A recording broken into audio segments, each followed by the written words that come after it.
Muy buenas noches, amigos oyentes, televidentes, internautas, hermanos migrantes. Esto es Un Café con JJ en Ecuador TV.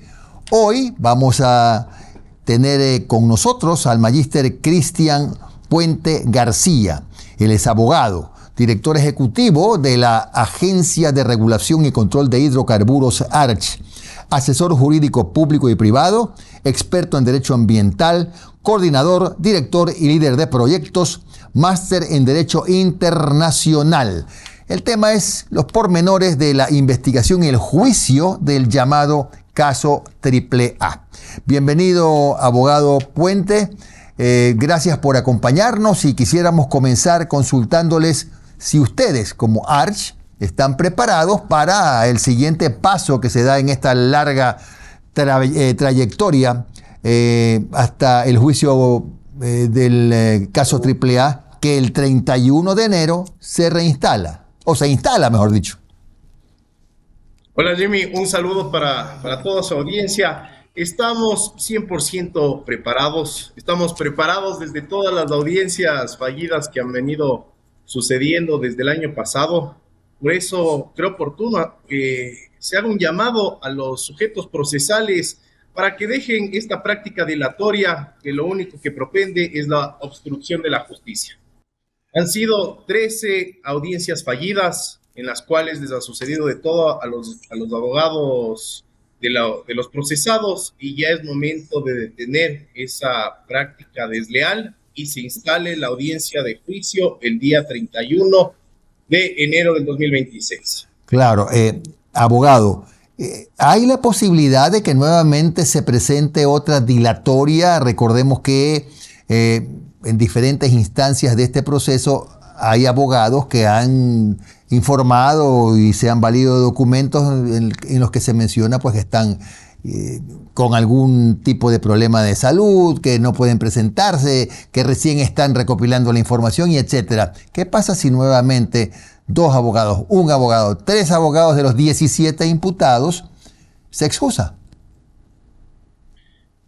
Afortunadamente el Tribunal Penal ha tomado sus previsiones, ha aprendido de lo que ha sucedido en el decurso de este proceso penal y ha designado a 4 defensores públicos con nombre y apellido para que se encuentren de manera presencial el día de la audiencia, y se les ha entregado el expediente judicial y el expediente fiscal de manera electrónica para que puedan preparar la defensa técnica de cualquiera de los procesados. Es decir, que si llegare a faltar un abogado, 2 abogados, 3 abogados, 4 abogados, existen los defensores públicos para asumir la defensa de ellos y se puede instalar la audiencia de juicio. Es decir, ¿usted cree, abogado Puente, que ya es impostergable, que esa audiencia se instala el día 31?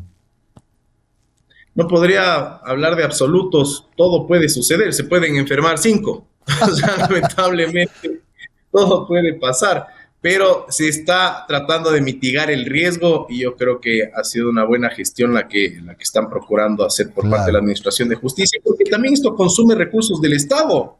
Claro, el hecho de que no se instale una audiencia significa que otro proceso penal que pudo haber sido ventilado en esa fecha no se lo hizo. Y estamos consumiendo los costos de sueldos de los jueces, de los amanuenses, del uso de la sala de audiencias, de la gente de tecnología. Es todo el aparataje judicial que está siendo consumido porque al abogado le dio hemorroides. Es terrible. Claro, claro. Ahora, me pongo yo como abogado del diablo, ¿no? Y si resulta que 5 abogados se enferman, ¿no puede la audiencia instalarse dejando para una posterior diligencia a ese imputado que no tuvo abogado para defenderlo? Realmente ahí entra una labor por parte del tribunal para verificar la veracidad de esos 5. Ya. De esos 5 certificados médicos. Además, son muy hábiles porque tienen 2 abogados, pero le hacen renunciar a uno para tener solo uno y que es justamente ese abogado sea el que se enferma. Son las prácticas dilatorias que van fuera de un proceder responsable Ya, ahora sí, ya más o menos estamos actualizados en el tema, pero necesariamente hay que retroceder al inicio de la investigación, porque usted sabe, abogado Puente, que el alcalde de Guayaquil ha dicho repetidamente que se trata de una persecución política. ¿Cómo empieza todo? ¿A raíz de qué denuncia? ¿A raíz de qué detectaron qué irregularidades ustedes en la venta de combustibles? Así es, ha mencionado que es una persecución política, pero la explicación que le voy a dar le va a demostrar que es un proceso penal, no político. Todo surge en el año 2023 y es importante tener este contexto, porque no es algo que surge hoy, el año anterior, ni hace 2 años. Esto es una investigación que nace en el año 2023 a 455 estaciones de servicio que presentaban un comportamiento atípico en el despacho de combustibles. Y esto fue de la mano con una alerta que recibimos por parte del Ministerio de Economía y Finanzas, que nos informaba que la erogación estatal por concepto de subsidios se había incrementado sustancialmente. Es decir, teníamos un comportamiento anormal de estaciones de servicio, lo cual era respaldado con el incremento del subsidio que estaba pagando al Estado por combustibles. Y en base a este contexto, la Agencia de Regulación y Control de Hidrocarburos inició la investigación individual de estas estaciones de servicio, llegando a filtrar a 233 estaciones, las cuales se les inició procesos administrativos sancionadores, se les impuso sanciones administrativas preventivas, suspensiones, extinciones, y aquellas que tenían un comportamiento que ya trascendía la esfera administrativa y entraba en la órbita de un delito penal, se lo puso en conocimiento de la Fiscalía General del Estado. Dentro de este grupo que trascendió a la esfera penal se encuentran las empresas procesadas en el caso AAA. Ese es el contexto general. Ya. ¿Cuántas empresas son o cuántas estaciones de despacho de combustible son? Más o menos. Están procesadas 16 personas naturales y 6 empresas. Ya. Dígame, ¿todas las empresas eran propiedad o eran administradas por el alcalde de Guayaquil? Las empresas que estaban vinculadas con el señor Álvarez son Copedesa, empresa comercializadora del segmento automotriz. Corpalubri, comercializadora del segmento industrial. Indudiesel, empresa dedicada a la actividad de comercialización de combustibles en el segmento industrial, es decir, una gasolinera para el segmento industrial. Y la empresa Ternape Petroleum, un operador naviero para el segmento naviero nacional y naviero internacional. Es decir, el señor Álvarez era el representante legal de empresas que tenían presencia en los 3 segmentos de mercado de combustibles. Y lo que es importante, Jimmy, este es una idea clave. Las comercializadoras tienen afiliadas una red de distribución, y esta red de distribución está conformada por gasolineras. Y estas gasolineras tienen el logotipo de la comercializadora. Es decir, usted debe haber visto, usted transita por las vías de Guayaquil o de cualquier parte del país, y las gasolineras tienen un logotipo. Puede ser, como lo era Copesa, puede ser Shell, Terpel, Primax, todas esas son comercializadoras. Y las estaciones de servicio responden a la comercializadora. Ya. Ahora, ¿en qué consistía pues el presunto delito que se investiga hoy día? Sobrefacturación, subfacturación, no sé, ventas sin justificación, o no pagaban al SRI sus impuestos. ¿Exactamente qué? Exactamente, consistía en la comercialización sin la debida autorización de combustibles. Ellos eran empresas formalmente establecidas para comercializar hidrocarburos dentro de la cadena, pero lo debían hacer en el segmento determinado al cual estaban autorizados. Es decir, si ellos estaban autorizados a la automotriz, solo podían comercializar en el automotriz. Igualmente en el industrial, solo en el industrial, en el naviero, solo en el naviero. Pero lamentablemente de la investigación penal se desprende elementos que evidencian que había una comercialización entre segmentos, es decir, las gasolineras afiliadas de estas comercializadoras de automotrices vendían a las gasolineras industriales y también los operadores navieros le vendían a las gasolineras automotrices y las automotrices vendían a su vez al industrial y las navieras también le vendían al industrial. Entonces era una actividad totalmente contraria a la normativa hidrocarburífera, actuando sin la debida autorización, es decir, ese precepto jurídico del tipo penal que está queriendo ser dado en un juicio. Claro. Entonces, al estar utilizando sin la debida autorización, se configura el delito penal. No estamos hablando aquí de un delito tributario por estar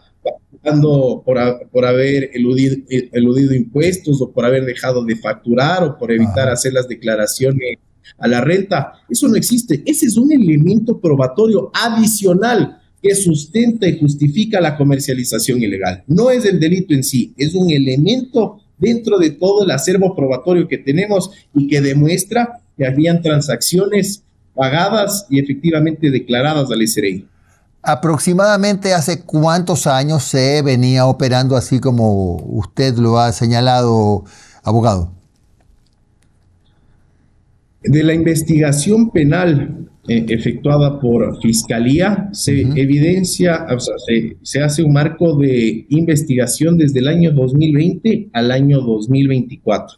Esa es la franja de tiempo en la cual Fiscalía centró su investigación y existen elementos que demuestran que desde el 2020 ya había este tipo de comportamientos dentro de las empresas procesadas. Bien, vamos a hacer una breve pausa y regresamos al segundo bloque para tratar de establecer a cuánto asciende el presunto perjuicio al Estado por estas actividades que, como nos ha dicho el magíster Cristian Puente, estaban fuera de la ley y hoy son parte de un juicio.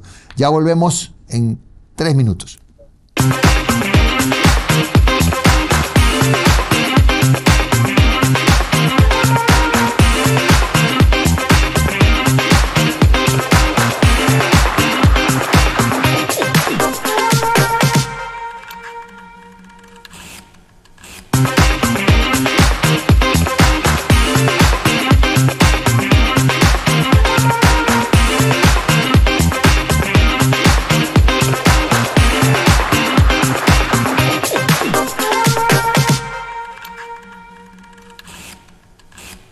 Estamos de regreso aquí en Ecuador TV. Esto es Un Café con JJ y entrevistamos al magíster Cristian Puente García, director ejecutivo de la Agencia de Regulación y Control de Hidrocarburos, ARCH, asesor jurídico público y privado, experto en Derecho Ambiental, coordinador, director y líder de proyectos, máster en Derecho Internacional. Abogado, ya en la primera parte más o menos vimos cuál sería el esquema de la irregularidad que se investiga.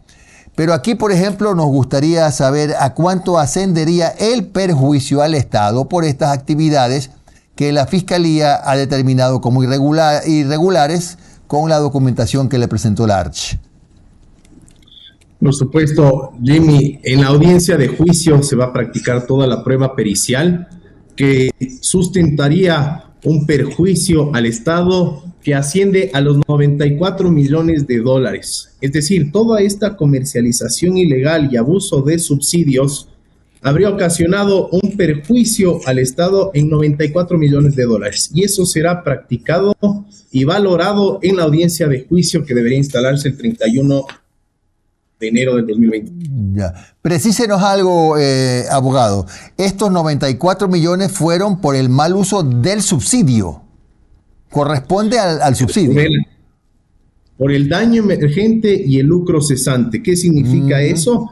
El daño emergente es el valor que se apropiaron y el lucro cesante es lo que dejó de percibir el Estado con ese con ese proceder ilícito. Entonces, esos son los dos componentes principales para determinar un perjuicio económico. Ya. Es la reparación legal que tendría que hacer los sentenciados. Eso es importante porque aquí la pena de prisión por este delito asciende a 5 años, pero de sustentarse este perjuicio de 94 millones, además de pasar 5 años en la cárcel, deberán restituir al Estado el perjuicio causado, que de demostrarse serán 94 millones de dólares. Claro, ahora, recuerdo que la Fiscalía realizó un allanamiento, me parece, al domicilio del hoy alcalde. Y no sé, ¿ahí se aportó alguna prueba nueva o esto era en realidad otro caso que no es parte del juicio que se va a realizar el 31 de enero? Claro, esas son actuaciones que corresponderían a otro tipo de investigación penal que debe estar haciendo Fiscalía. Por nuestra parte, en el proceso de la causa AAA ya no se pueden presentar más pruebas. Esto se terminó al momento de finalizar la instrucción fiscal. Estamos hablando del 10 de mayo aproximadamente. El 10 de mayo del 2024 ya concluyó la fase en la cual se podían presentar pruebas. ¡Qué locura! Dese cuenta. Debería haber tenido una audiencia de juicio el año pasado, porque ya la instrucción fiscal terminó en mayo. Debería haber sido la audiencia preparatoria de juicio en el mismo mes de mayo, y en junio del 2025 ya tendríamos que haber tenido una audiencia de juicio y una sentencia. Abogado, ahora, ustedes han establecido la cantidad de galones de combustible entre diésel, gasolina, qué sé yo, que había terminado en otros sitios, pero no precisamente en las estaciones de servicio de combustible. Son millones de galones que han sido comercializados ilegalmente, pero debemos recordar un elemento clave dentro del delito penal. Existen escalas para determinar la gravedad del delito. Hay mínima escala, mediana escala y gran escala. La gran escala radica en la comercialización por volúmenes superiores a 250 galones. Es decir, que para cometer el delito tipificado en el 265 como gran escala, se debe demostrar que se ha comercializado más de 250 galones, lo cual se lo ha hecho en demasía. Por ejemplo, en el caso del Chevrolet Cruz, que ha sido muy... ¿cuál es ese ejemplo? Muy comentado, muy curioso. Este Chevrolet Cruz es un vehículo del año 2013. Se fabricó en el año 2013, tiene un motor de 1.8 y desde el 2022 hasta el 2024 consumió 145,000 galones de combustible. ¿Se da cuenta? Eso es una locura. Un vehículo de esas características tiene tanque lleno con 16 galones. ¿De acuerdo? 16 galones hace una tanqueada completa. Y acuérdese que el delito a gran escala son 250 galones. O sea, con 250 galones ya tenemos la pena máxima. Este vehículo consumió 450,000 galones en 2 años. Eso quiere decir, para darle un poco de un marco lógico a lo de este vehículo, tenía que haber tanqueado 8.5 veces al día durante 2 años, por todos los días de esos 2 años. Es decir, entraba al carro, tanqueaba y se daba las vueltas, se consumía todo y volvía a tanquear y volvía a tanquear y volvía a tanquear por 8 veces y media al día, sin parar por 2 años. Es totalmente ilógico. ¿Cuál es la realidad atrás de esto? ¿Cuál es? Es una fachada. Ellos estaban simplemente consignando un número de placa para disponer de ese combustible, para disponer para otros fines, para otros usos, o para otras presuntas actividades ilícitas, porque esa explicación la tienen que dar ellos. ¿A dónde se fue ese combustible, esos 145,000 galones? Recuerde, y también le doy este dato, esto sucedía en la provincia de Zamora Chinchipe, casualmente con una alta presencia de minería ilegal. Por ahí uno puede estar viendo ciertas conexiones lógicas de a dónde podía haber ido ese combustible. Y por eso se generan nuevas investigaciones penales en torno a los resultados de este delito de AAA. Porque aquí estamos viendo la comercialización ilegal. Esta comercialización ilegal trae consigo consecuencias adicionales. Por ejemplo, esta actividad ilícita destinada para actividades mineras, que es otro delito, y también el dinero fruto de esta actividad se genera otras investigaciones penales, porque podría haber un presunto lavado de activos, un enriquecimiento ilícito no justificado, una evasión de impuestos, tantos delitos conexos que devienen de esta investigación. Ahora, Copedesa era la propietaria de esa estación de servicios donde tanqueaba con tanta frecuencia este Chevrolet en Zamora Chinchipe. Copedesa era la comercializadora de la cual estaba afiliada esta gasolinera. Esta gasolinera tenía el logotipo Copedesa, es decir, estaba abanderada, así es la terminología, le dicen el abanderamiento a la estación de servicio. Entonces le abanderaba mediante un contrato legal suscrito, donde la gasolinera se comprometía a reportar y actuar conforme a los lineamientos de la comercializadora. Y la comercializadora, Copedesa, firmó un contrato con Petroecuador diciendo, sí, yo tengo una red de distribución y todas estas estaciones de servicio yo las controlo. ¿Por qué? Porque ese es mi rol de comercializadora, controlar y fiscalizar a mi red, a quien tiene mi nombre. Jimmy, es como los hijos de uno. Ellos tienen nuestros apellidos y hasta que ya sean grandes, uno responde por sus actos. Es así de fácil, es la misma lógica simple.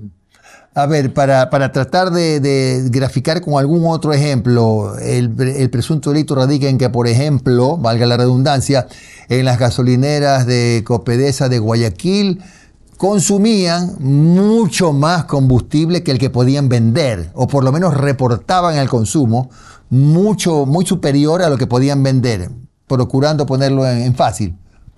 Claro. Ese es un modus operandi, ese es un tipo de operación delictual que tenían ahí, conforme consta en la teoría del caso y se sustenten las acusaciones particulares. Uno, esta venta sin justificación. Número dos, lo que mencionamos antes, la venta entre segmentos. No está autorizado venderse entre segmentos distintos.